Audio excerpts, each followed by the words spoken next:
क्यानाडाको सिम्कोमा भएको कार दुर्घटनामा अर्घाखाँचीका विद्यार्थी दीपक मरासिनीको दुःखद निधन भएको छ।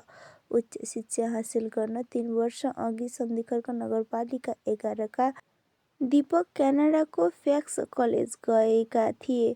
उनी पढाइ पुरा गरी वर्क परमिटमा काम गर्दै आएका थिए। जनवरी 31 मा नेपाल फर्किने तयारी गरेका 28 वर्षीय दीपक खर्पका एक्ला छोरा थिए।